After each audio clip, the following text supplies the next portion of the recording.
Hello दोस्तों, Ambedkar ITI YouTube channel में आप सभी का स्वागत है।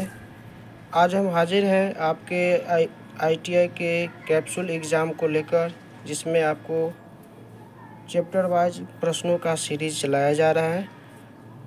आज का जो सेशन है हमारा 13वां सेशन में हम लेकर आए हैं एक बेहद ही खास टॉपिक को लेकर, जिसका नाम है ग्राइंडिंग। ग्राइंडिंग से रिलेटेड मोस्ट इम्पोर्टेंट क्वेश्चन इस सेशन में सिलेक्ट किए गए हैं, जो आपके एग्ज़ाम पर्पस से लेकर बहुत ही इम्पोर्टेंट है। तो चलिए आइए सेशन को स्टार्ट करते हैं। इस सेशन में ये आपका फ़ायदा है कि एग्ज़ाम से रिलेटेड तो इम्पोर्टेंट क्वेश्चन देखने को मिल ही रहे हैं, उसके अलावा आपको हिंदी और इंग्लिश में प्रश्न भी समझाए जा रहे हैं, जिससे कि आपको एग्ज़ाम फेस करने में आसान हो। तो चलिए सेशन को स्टार्ट करते हैं। पहला जो क्वेश्चन, जिसमें आपको ये सारा जो सेशन का क्वेश्चन है आपका मल्टीपल चॉइस क्वेश्चन देखने को मिलेंगे। इसमें से पहला क्वेश्चन कहा जा रहा है, the cause for glazing of a grinding wheel is. किसके कारण, ये कौन सा कारण है जिसके कारण ग्राइंडिंग जो है वो ग्लेजिंग होता है। पिसने वाले पहिए के ग्लेजिंग का क्या कारण है। ऑप्शन ए में दिया गया है grain size is too fine. जो ग्राइंडिंग व्हील का ग्रेन साइज है वो बहुत ही फाइन है, महीन है। ऑप्शन बी में बोला जा रहा है wheel is hard. Grinding wheel जो है बहुत हार्ड है, जिसके कारण ये तो नहीं एरर आया। अगला ऑप्शन में सी में दिया गया है wheel speed is too fast. क्या ग्राइंडिंग व्हील स्पीड बहुत ज़्यादा है जिसके कारण ये ग्लेजिंग हो गया। या ऑप्शन ए और बी, जो कि डी में दिया गया कह रहा है ये ऑप्शन ए भी सही है, क्या ऑप्शन बी भी सही है। तो हमारा जो राइट आंसर है वो ऑप्शन ए और बी दोनों सही है।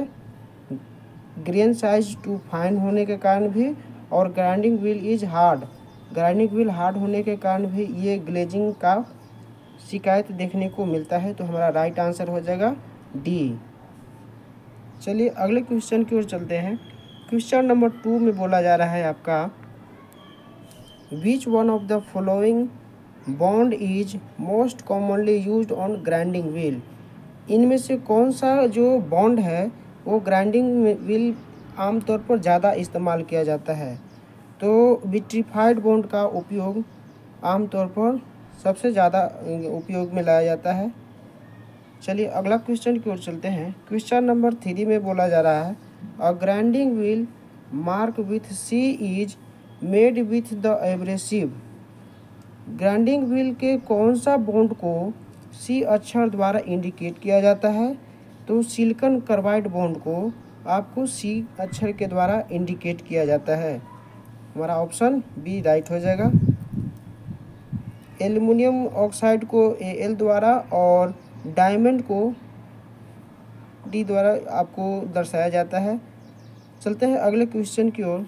क्वेश्चन नंबर 4 में बताया जा रहा है आपका, as per Indian standard the grain size 46 comes under the group. कहा जा रहा है भारतीय मानक के अनुसार ग्रेन साइज का आकार जो 46 किस समूह के अंतर्गत आएगा। तो जैसा कि हम जानते हैं कि 10 से 24 वाला जो आता है, 10 से 24 जिस ग्राइंडिंग का ग्रेन साइज होता है वो कोर्स के अंतर्गत आता है। 30 से 60 जो होता है वो मीडियम के अंतर्गत आता है। और 80 से 180 के बीच, 80 से आपका आता है 180 के बीच जो आता है फाइन के अंतर्गत आता है। और 220 से 600 तक जो आता है ग्रेन साइज आपका, वो आता है आपका वेरी फाइन के अंतर्गत। तो यहाँ पर दिया गया है 46 वाला दिया गया है, तो हमारा आ जाएगा 30 से 60 के बीच जो आएगा ये 46 इसी के अंतर्गत आएगा। ये आएगा आपका मीडियम के अंतर्गत ये आ जाएगा। तो हमारा राइट आंसर क्या हो जाएगा, बी हमारा राइट आंसर हो जाएगा, मीडियम ग्रुप के अंतर्गत आएगा।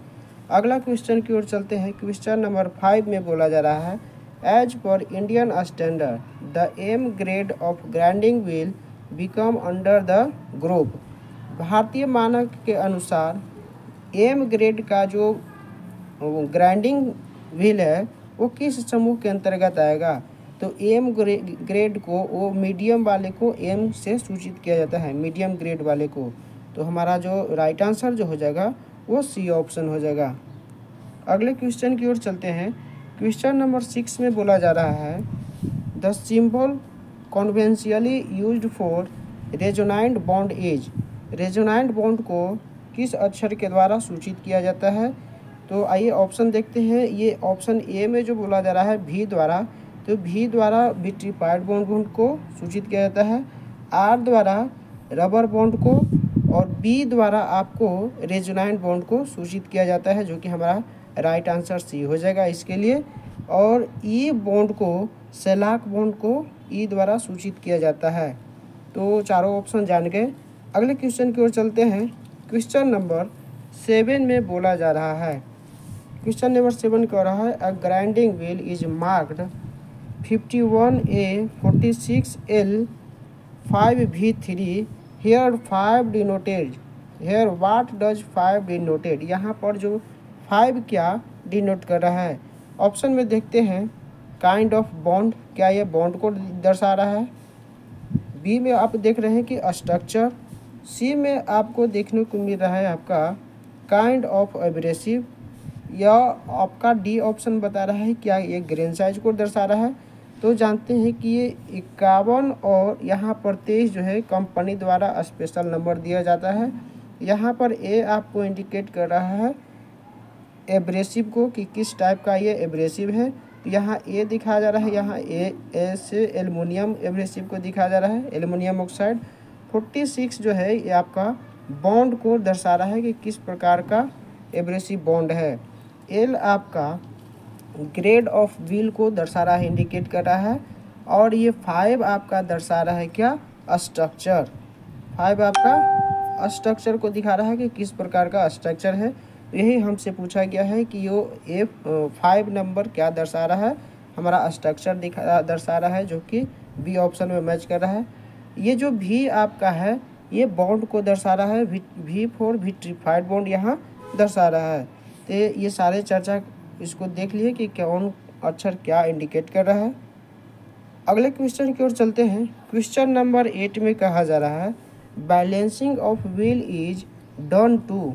पहिए का जो संतुलन इसलिए किया जाता है ताकि, पहिए का बैलेंसिंग क्यों किया जाता है? आते हैं ऑप्शन में, देखने को क्या कह रहा है छाटते हैं।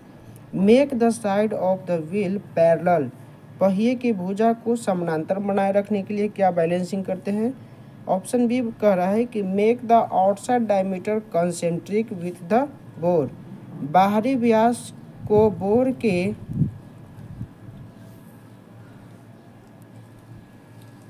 के साथ संकेंद्रित बनाने के लिए क्या इसको बैलेंसिंग करते हैं? या ऑप्शन सी बोला जा रहा है equalize the weight in every position of the wheel. पहिए की प्रत्येक स्थिति में भार को बराबर करने के लिए क्या इसको किया जाता है बैलेंसिंग? या आपको डी में बोला जा रहा है नन ऑफ द एबव, ऊपर में से इनमें से कोई नहीं। तो जो बैलेंसिंग किया जाता है वो प्रत्येक स्थिति में, प्रत्येक पोजीशन में भार को इक्वल करने के लिए बैलेंसिंग किया जाता है ग्राइंडिंग व्हील को। हमारा राइट आंसर सी हो जाएगा। अगले क्वेश्चन की ओर चलते हैं। क्वेश्चन नंबर 9 में बोला जा रहा है grinding wheel fluids are used to. Grinding fluids तरल पदार्थों का उपयोग किया जाता है, किस लिए किया जाता है ग्राइंडिंग फ्लूइड्स का उपयोग? ऑप्शन ए में देखते हैं reduce the friction between the wheel face and the job. क्या व्हील फेस और जॉब के बीच फ्रिक्शन को कम करता है? या ऑप्शन बी में देख रहे हैं वॉश अवे चिप्स को दूर बिकता है या धोता है, साफ करता है, क्या इस स्थिति के कारण होता है? या ऑप्शन सी में बोला जा रहा है प्रिवेंट लोडिंग ऑफ व्हील के लोडिंग से बचाने के लिए क्या ये किया जाता है? या ऑप्शन डी बोल रहा है कि ऑल ऑफ द एबव। तो हमारा जो राइट आंसर हो जाएगा ग्राइंडिंग फ्लूइड का कार्य इनमें से सभी होता है, इसलिए हमारा राइट आंसर डी हो जाएगा। अगले क्वेश्चन की ओर 10 नंबर चलते हैं। क्वेश्चन नंबर 10 में बोला जा रहा है फॉर सिलेंड्रिकल ग्राइंडिंग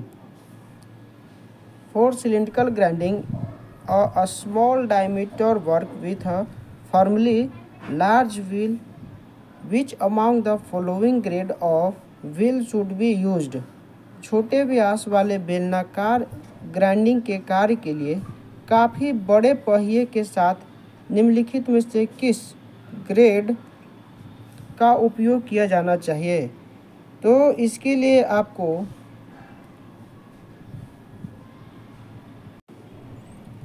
आपको जो हार्ड ग्रेड का उपयोग किया जाना चाहिए, जो कि ऑप्शन सी में मैच कर रहा है। यदि क्वेश्चन समझ में नहीं आया हो तो फिर से पढ़ देते हैं। कहा जा रहा है, क्वेश्चन कह रहा है कि छोटे व्यास वाले बेलनाकार पीस, एक छोटा व्यास का बेलनाकार ग्राइंडिंग व्हील है और वो कार्य करने के लिए काफ़ी बड़े पहिए के साथ निम्नलिखित में से पहिए के किस ग्रेड का उपयोग किया जाना चाहिए? तो हार्ड ग्रेड वाले पहिए का वहाँ पर उपयोग किया जाना चाहिए, जो कि ऑप्शन सी में हमारा हार्ड ग्रेड मैच कर जा रहा है। अगला आते हैं क्वेश्चन नंबर 11 में। क्वेश्चन नंबर 11 कहा जा रहा है कि which one of the following is not the cause of glazing of wheel? इनमें से कौन सा एक कारण है जो ग्राइंडिंग के ग्लेजिंग का कारण नहीं है? आइए देखते हैं वो कौन कौन सा ऑप्शन है। पहला ऑप्शन में कह रहा है इम्प्रॉपर ड्रेसिंग ऑफ व्हील। क्या इसके कारण ग्लेजिंग का एक कारण नहीं है? या ऑप्शन बी में बोला जा रहा है डर्टी कूलेंट। तो हम लोग जानते हैं कि डर्टी कूलेंट से ग्लेजिंग होता है। Hard wheel in a place of soft wheel, hard wheel के जगह पर सॉफ्ट व्हील लगाएंगे तो वहाँ भी ग्लेजिंग का कारण बनेगा। Feed rate is too fine, यदि फीड रेट जो है बहुत ही फाइन कर देते हैं तो वहाँ पर भी ग्लेजिंग होने का चांस बनता है। तो ये जो हमारा ऑप्शन ए है वो ग्लेजिंग का कारण नहीं है। इम्प्रॉपर ड्रेसिंग ऑफ व्हील के कारण ग्लेजिंग नहीं होता है, इसलिए हमारा जो राइट आंसर हो गया ए हो जाएगा। अगले क्वेश्चन की ओर चलते हैं। क्वेश्चन नंबर 12 में बोला जा रहा है the effect of using a glazed और लोडेड व्हील इज। ग्लेज और लोडेड व्हील का उपयोग करने का क्या प्रभाव है? यदि कोई ग्राइंडिंग व्हील ग्लेजिंग अवस्था में है या लोडेड अवस्था में है और उसी से ग्राइंडिंग कर दिए तो क्या दुष्प्रभाव देखने को मिलेगा? आइए ऑप्शन की ओर देखते हैं। मोर हीट जनरेशन, क्या वो ज़्यादा हीट होगा वर्कपीस और ग्राइंडिंग व्हील के साथ? या पुअर सरफेस क्वालिटी फिनिशिंग देगा, सरफेस फिनिशिंग बहुत ही ख़राब देगा। ऑप्शन सी बोल रहा है extensive cutting pressure between the wheel face and the workpiece, क्या ज़्यादा जो है आपको प्रेशर लगाना पड़ेगा वर्कपीस और व्हील के फेस के साथ? या डी में आपको बोल रहा है कि ऑल ऑफ द एबव, ये सभी समस्याएं देखने को मिलेंगे। तो हमारा जो राइट आंसर होगा वो डी हो जाएगा, क्योंकि ये सभी समस्याएं देखने को मिलेंगे जब ग्राइंडिंग व्हील में लोडिंग या ग्लेजिंग का कारण रहेगा। तो आइए अगले क्वेश्चन की ओर चलते हैं। क्वेश्चन नंबर 13 में बोला जा रहा है which among the following is not the cause for loading of grinding wheel? इनमें से कौन सा कारक है जो लोडिंग का कारण नहीं बनता है? निम्नलिखित में से कौन सा ग्राइंडिंग व्हील पर लोडिंग का कारण नहीं है? क्या ड्रेस स्ट्रक्चर? दूसरा ऑप्शन में बोल रहा है फीड टू फाइन। तीसरा ऑप्शन कह रहा है wheel speed recommended more than, wheel का जो स्पीड है वो रिकमेंडेशन से ज़्यादा होने के कारण क्या ये समस्या उत्पन्न होगी? या ऑप्शन में बोला जा रहा है डी में proper grain size and grade of wheel, क्या ये कारण नहीं है ग्राइंडिंग व्हील पर लोडिंग का? तो जैसा कि जान रहे हैं यहाँ पर यदि proper grain size and grade of wheel रहेगा, प्रॉपर में रहेगा, तो ये आपका लोडिंग का कारण नहीं बन पाएगा। बाकी सब जो है आपका डेंस स्ट्रक्चर होने के कारण या फीड टू फाइन होने के कारण ज़्यादा फाइन फीड देंगे उसके कारण भी आपका लोडिंग होगा। और wheel speed recommendation more than, यदि रिकमेंडेड स्पीड से व्हील के स्पीड से ज़्यादा स्पीड चलाते हैं तो वहाँ पर भी लोडिंग का कारण आपको बनेगा। लेकिन यदि प्रॉपर ग्रेन साइज और ग्रेड ऑफ व्हील का चुनाव करेंगे तो वहाँ पर लोडिंग देखने को नहीं मिलेगा। हमारा राइट आंसर डी हो जाएगा। अगले क्वेश्चन की ओर चलते हैं। क्वेश्चन नंबर 14 में बोला जा रहा है, it is commonly observe that the face of a grinding wheel become shiny and smooth और glazing after some use due to one of the following reason, choose the correct answer. बोला जा रहा है यह आम तौर पर देखा गया है कि ग्राइंडिंग व्हील का फेस कुछ उपयोग के बाद निम्नलिखित कारणों में से एक कारण चमकदार और चिकना या चमकीला हो जाता है। वो किस कारण से होता है, उसमें से कारण का चुनाव करना है। आइए देखते हैं। Grade of wheel is too hard, यदि ग्रेड का व्हील बहुत हार्ड होगा तो वो शाइनिंग या ग्लेजिंग का कारण बनेगा। बी नंबर में बोला गया है abrasive of wheel is not suitable for the purpose, क्या जो ग्राइंडिंग व्हील का एब्रेसिव है वो सूटेबल नहीं है पर्पस कार्य के लिए, उस कार्य के लिए नहीं है सूटेबल, जिसके कारण ग्लेजिंग हुआ है क्या। या ऑप्शन सी में बोला जा रहा है grain size is too coarse, आपका ग्रेन साइज है वो कोर्स बहुत ही कोर्स साइज में दिया गया है जिसके कारण ये समस्या उत्पन्न हो रहा है। या ऑप्शन डी में बोला जा रहा है structure of the wheel is too open, आपका जो ग्राइंडिंग व्हील का स्ट्रक्चर बहुत ही ज़्यादा ओपन है, इसके कारण तो नहीं है समस्या उत्पन्न हुआ है। ग्राइंडिंग व्हील का चमकदार और शाइन होने का मेन कारण क्या होता है, तो उसका मेन कारण आपका होता है grade of wheel is too hard. Wheel का ग्राइंडिंग व्हील का जो ग्रेड होता है वो बहुत ही हार्ड क्वालिटी का चुनाव होने के कारण आपका शाइनिंग या ग्लेजिंग समस्याएं उत्पन्न होती है। चलते हैं अगले क्वेश्चन की ओर। क्वेश्चन नंबर 15 में बोला जा रहा है what is the cause of a grinding wheel become glazed in a grinding machine. Grinding machine में ग्राइंडिंग व्हील के चमकदार हो जाने का क्या कारण है, वही चीज़ पूछा जा रहा है इस क्वेश्चन में भी कि वो चमकदार या ग्लेजिंग होने का क्या कारण है। आइए ऑप्शन की ओर देखते हैं। Grinding wheel grade is too soft, पीसने वाले पहिए का ग्रेड बहुत नरम होने के कारण क्या यह समस्या आएगी।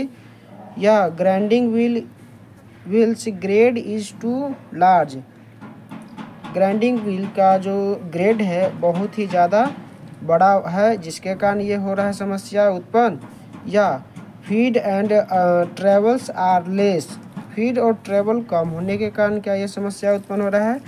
या ऑप्शन डी में दिखाया गया है grinding wheels speed is too high and work speed is लो।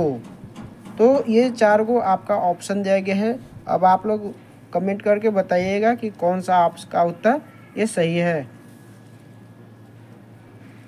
चलिए आगे की ओर देखते हैं। इस क्वेश्चन का जो हमारा आंसर हो जाएगा, हमारा आंसर हो जाएगा डी, इसमें बोला जा रहा है grinding wheel speed is too high and work speed is slow. यदि इसमें कहा जा रहा है कि ग्राइंडिंग व्हील आपका स्पीड ज़्यादा होगा और वर्क काम करने की जो स्पीड होगा वो कम होगा जिसके कारण आपका ग्लेजिंग हो सकता है। तो हमारा राइट आंसर डी है इस क्वेश्चन का। अगले क्वेश्चन की ओर चलते हैं। क्वेश्चन नंबर 16 में बोला जा रहा है which one of the following fixture refer to vitrified bond wheels. वो कौन सा फिक्चर है विट्रीफाइड बॉन्ड का जो रिफर करता है इसको उपयोग में लाने के लिए। आइए ऑप्शन को देखते हैं। ऑप्शन ए में बोला जा रहा है use for longer period due to dense structure, क्या इसे डेंस स्ट्रक्चर होने के कारण इसको लॉन्गर पीरियड में अधिक समय तक काम करने के लिए उसका उपयोग किया जाता है। या ऑप्शन बी में देखते हैं use for longer period due to an elastic structure, क्या इलास्टिक स्ट्रक्चर के कारण इसे लंबे समय तक कार्य करने के लिए उपयोग में लाया जाता है। या ऑप्शन सी की ओर देखते हैं। ऑप्शन सी में बोला जा रहा है not sensitive to shock and pressure, झटके और दबाव के प्रति संवेदनशील नहीं होने के कारण इसका चुनाव करते हैं ज़्यादातर। या ऑप्शन डी में बोला जा रहा है suitable for wait and dry grinding, गीले और सूखे अवस्था में ग्राइंडिंग करने के लिए क्या ये उपयुक्त होता है। तो हमारा राइट जो आंसर हो जाएगा विट्रीफाइड बोर्ड के बारे में ऑप्शन डी हमारा सही सूचना को प्रदर्शित कर रहा है।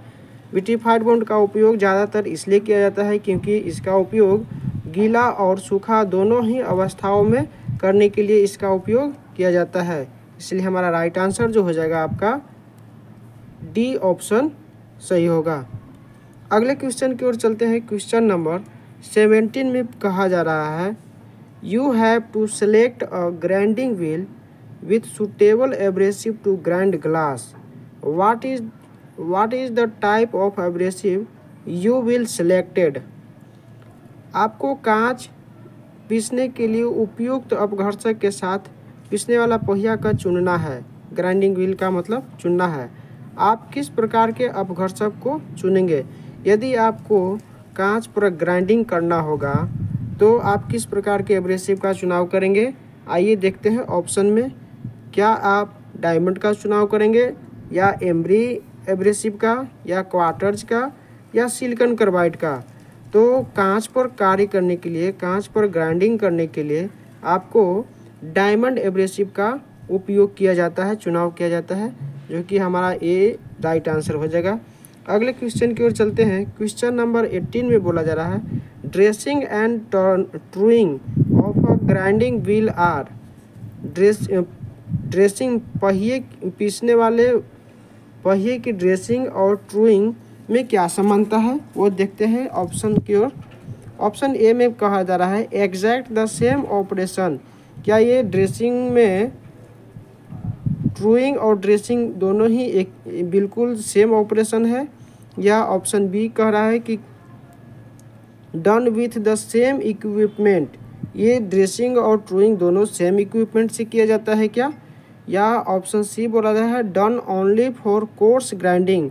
क्या ये दोनों जो अवस्थाएं हैं कोर्स ग्राइंडिंग के लिए है।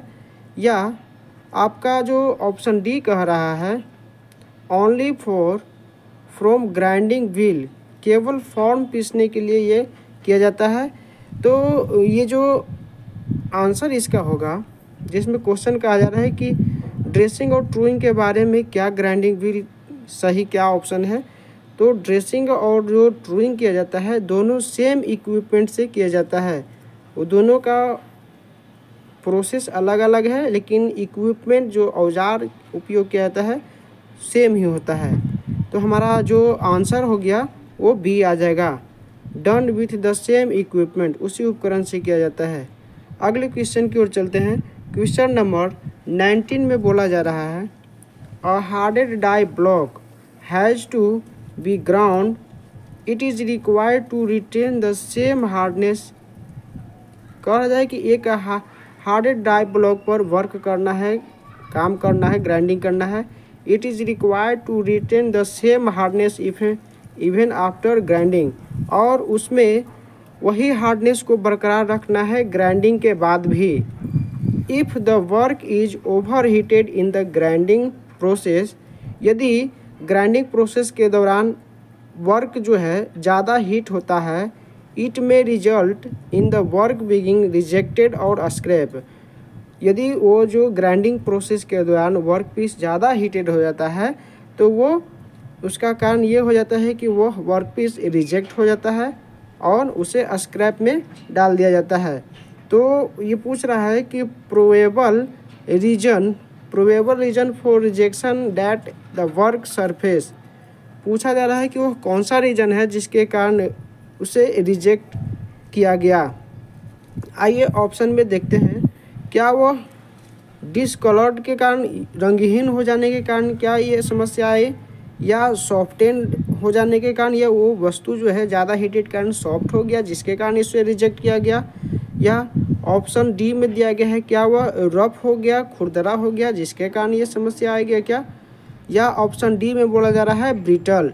तो जैसा कि हम लोग जानते हैं कि यदि किसी वस्तु पर ग्राइंडिंग कर रहे हैं और वो उसे हार्डनेस में कोई छेड़छाड़ नहीं करना है, मतलब हार्डनेस वही बरकरार रखना है, तो उसके लिए जब ज़्यादा हीट हो जाता है तो हीट होने के बाद वो हार्डनेस खो देता है और सॉफ्ट हो जाता है, जिसके कारण वो पार्ट रिजेक्ट हो जाता है।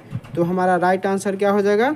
इस क्वेश्चन के लिए राइट आंसर बी हो जाएगा। जब सॉफ्ट हो जाएगा तो हार्डनेस खो देगा। अगले क्वेश्चन की ओर चलते हैं। क्वेश्चन नंबर 21 में विच one of the following cutting fluid is used during grinding mild steel. Mild steel पर ग्राइंडिंग करने के दौरान किस प्रकार के कटिंग फ्लूइड का उपयोग किया जाता है? तो आइए ऑप्शन की ओर देखते हैं। ऑप्शन ए में बोला जा रहा है आपका, ऑप्शन ए में बोला जा रहा है क्या ये मिनरल वाटर जो है आपका जिसके कारण हो रहा है, या नॉन सिंथेटिक कटिंग ऑयल का उपयोग किया जाएगा माइल्ड स्टील को ग्राइंडिंग करने के दौरान, या आपका सोल्यूबल ऑयल या पैराफिन का उपयोग करेंगे। तो जैसा कि हम लोग जानते हैं कि माइल्ड स्टील पर ग्राइंडिंग करने के दौरान आपका सोल्यूबल ऑयल उपयोग में लाया जाता है कटिंग फ्लूइड के रूप में। अगला क्वेश्चन की ओर चलते हैं। क्वेश्चन नंबर 22 में बोला जा रहा है grinding with a balanced grinding will be make it possible to achieve the required. संतुलित पीसने वाले से अपेक्षित परिणाम प्राप्त करना संभव हो जाता है। कहा जा रहा है क्वेश्चन में कि ग्राइंडिंग विथ अ बैलेंसिंग, एक बैलेंसिंग ग्राइंडिंग व्हील है और दूसरा क्या है आपका नॉर्मल ग्राइंडिंग व्हील है, और make it possible to achieve the required, वो दोनों के बीच क्या पॉसिबल जो है अचीव किया जाता है, संभवतः किया जाएगा। तो आइए ऑप्शन की ओर देखते हैं। Dimensional accuracy with surface finish, क्या वो डायमेंशन में एक्यूरेसी के साथ सरफेस फिनिशिंग करेगा? ऑप्शन बी बोल रहा है positional tolerance surface finishing only, केवल सतह परिष्करण के लिए स्थितिगत टॉलरेंस दिया जाएगा, या सी में बोला जा रहा है पोजिशनल टॉलरेंस स्थितिगत सहिष्णुता दिया जाएगा या टॉलरेंस दिया जाएगा, या चौथा नंबर बोला जा रहा है पैटर्न ऑफ लेआउट का पैटर्न दिया जाएगा। तो इस क्वेश्चन का जो हमारा जो आंसर है, जिसमें कहा जा रहा है कि बैलेंस व्हील द्वारा ग्राइंडिंग करने के दौरान हमको dimensional accuracy with surface finishing प्राप्त होता है, जो कि ऑप्शन ए हमारा राइट सूचना दे रहा है। अगले क्वेश्चन की ओर चलते हैं। क्वेश्चन नंबर 23 में बोला जा रहा है snagging is a process use to remove the metal by. Snagging एक प्रक्रिया है जिसका उपयोग धातु को हटाने के लिए किया जाता है। वह कौन से प्रोसेस के अंतर्गत आता है, यही हमसे पूछा गया है। आइए ऑप्शन देखते हैं और पता करते हैं कि कौन सा ऑप्शन सही हो जाएगा। क्या यह स्नैगिंग जो है, स्नैगिंग माध्यम से जो मेटल को हटाया जाता है फाइलिंग के द्वारा होता है, या दूसरा नंबर हेक्सोइंग के द्वारा होता है ऑप्शन बी में, या ऑप्शन सी बोला जा रहा है वो चिजलिंग के द्वारा मटेरियल को रिमूव किया जाता है क्या, या ऑप्शन डी बताया जा रहा है क्या वो ग्राइंडिंग के द्वारा वो मेटल कटिंग किया जाता है स्नैगिंग के माध्यम से। तो हमारा राइट आंसर जो होगा स्नैगिंग के माध्यम से, ये जो ग्राइंडिंग प्रोसेस के अंतर्गत मेटल को काटा जाता है। चलिए अगले क्वेश्चन की ओर चलते हैं। क्वेश्चन नंबर 24 में बोला जा रहा है which one of the following material is used for making a grinding wheel. निम्नलिखित में से कौन सी सामग्री पीसने वाले पहिए को बनाए रखने के लिए उपयोग में लाई जाती है? आइए ऑप्शन की ओर देखते हैं। ऑप्शन ए में कहा जा रहा है सिलिकॉन कार्बाइड, बी में है आपका ग्रेनाइट, सी में आपका सैंड, और ऑप्शन डी में बोला जा रहा है कैल्शियम कार्बोनेट। तो वो जो ग्राइंडिंग व्हील का एब्रेसिव बनाया जाता है आपका सिलिकॉन कार्बाइड से बनाया जाता है, कटिंग करने योग्य आपके पहियों को निर्माण किया जाता है। इसलिए इस क्वेश्चन का हमारा जो राइट आंसर हो जाएगा वो ए हो जाएगा, सिलिकॉन कार्बाइड। अगला क्वेश्चन की ओर चलते हैं। क्वेश्चन नंबर 25 में बोला जा रहा है, what is the trouble when grinding wheel fail to cut in a grinding machine. जब ग्राइंडिंग मशीन में ग्राइंडिंग व्हील काटने में विफल हो जाता है तो क्या परेशानी होती है, या यूँ कहें कि कौन सा स्थिति के कारण वो ग्राइंडिंग व्हील कटिंग करना बंद कर देता है। आइए ऑप्शन देखते हैं। Grinding wheels grade is too soft, या क्या ग्राइंडिंग व्हील का जो ग्रेड होता है सॉफ्ट होने के कारण वो कटिंग करना बंद करेगा। दूसरा नंबर ऑप्शन में देते हैं, ग्राइंडिंग व्हील इज ग्लेज्ड, क्या वो ग्राइंडिंग व्हील ग्लेज होने के कारण कटिंग करना बंद कर देगा। या ऑप्शन सी में आपको देखने को मिल रहा है, ऑप्शन सी में आप देख रहे हैं, grinding wheel is not securely mounted on a spindle. Grinding wheel का स्पिंडल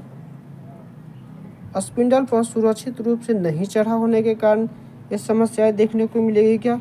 या ऑप्शन डी में बोला जा रहा है, too much feed is given, बहुत अधिक फीड देने के कारण ये समस्याएं देखने को मिलेगी।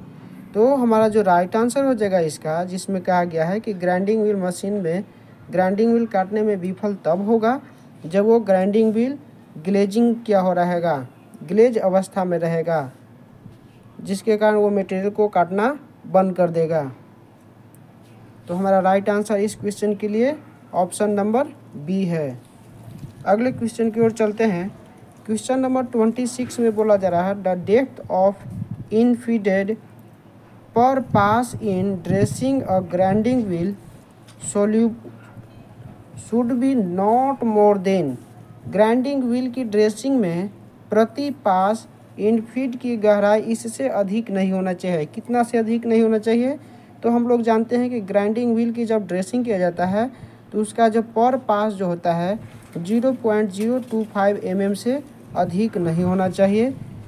तो वो कौन सा ऑप्शन में मैच कर रहा है, हमारा जो ऑप्शन बी मैच कर जा रहा है। इतना से अधिक डेप्थ में ड्रेसिंग नहीं किया जाना चाहिए पर पास। अगले क्वेश्चन की ओर चलते हैं। क्वेश्चन नंबर 27 में बोला जा रहा है, the grade of a grinding wheel is specified by letter from A to Z, which are of the following refer to the hardest grade. बोला जा रहा है कि एक ग्राइंडिंग व्हील में स्पेसिफाइड किया जाता है, सूचित विशिष्ट किया जाता है लेटर द्वारा ए टू जेड, जिसमें सॉफ्ट, मीडियम और हार्ड को इसमें इंडिकेट किया जाता है। तो जिसमें से बताया जा रहा है कि which are the follow refer to the hardest grade, इनमें से कौन सा जो लेटर जो फॉलो कर रहा है वो हार्डेस्ट ग्रेड को इंडिकेट कर रहा है। तो आइए जानते हैं ऑप्शन की ओर।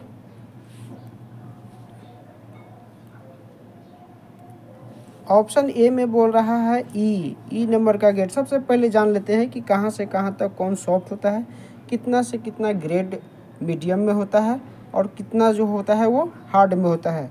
आइए जानते हैं। ए से जो आपका एच तक जो होता है अक्षर डिनोट किया जाता है वो आता है सॉफ्ट के अंतर्गत,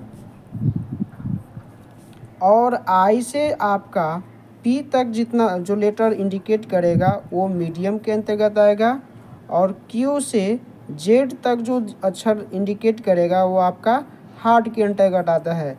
तो यहाँ पर देख रहे हैं कि क्यू से जेड तक के बीच में आपका वाई लेटर आता है, तो ये हमारा हार्ड ग्रेड को ये इंडिकेट कर रहा है, कठोर ग्रेड को संदर्भित कर रहा है।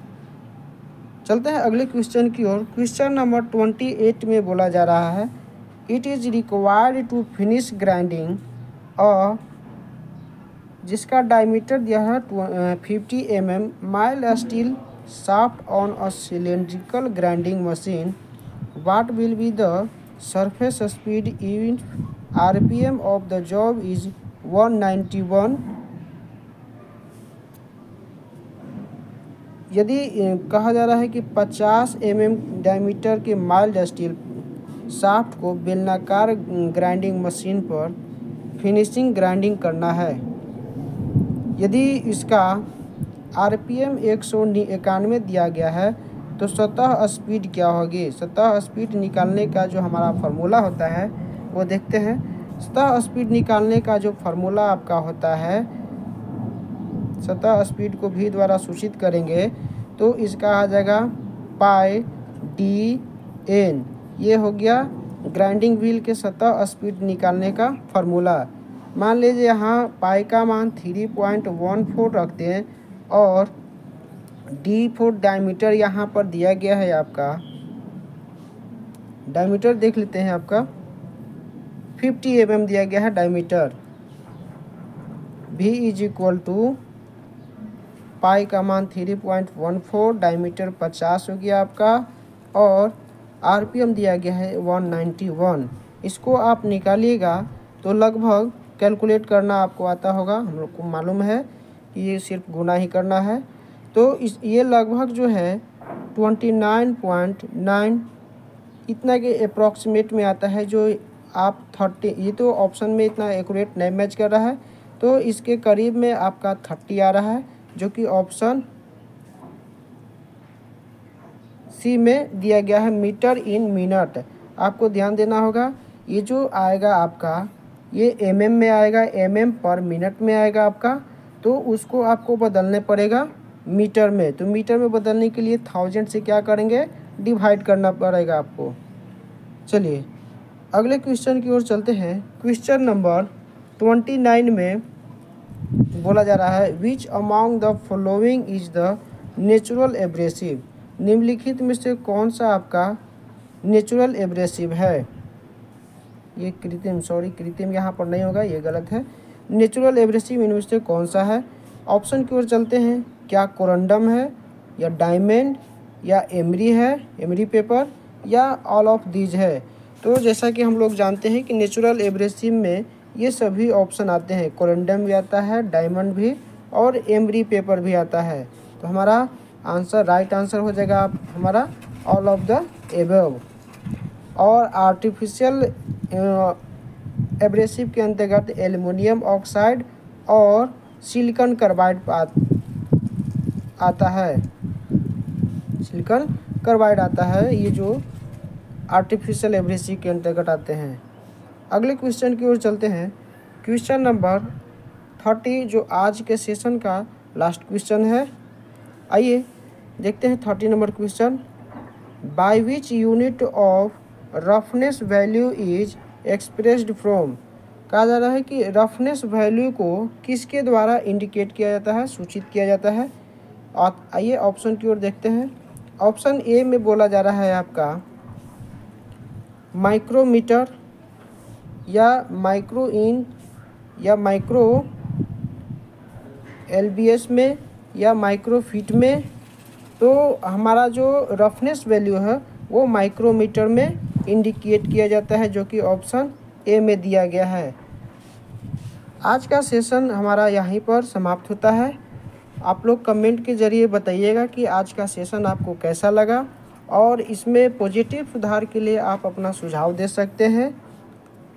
यदि ये आज का सेशन का जो वीडियो जो है आपको अच्छा लगा हो, आपके नॉलेज में गेन किया हो, तो इसे लाइक कीजिएगा और अपने मित्रों को शेयर कीजिएगा।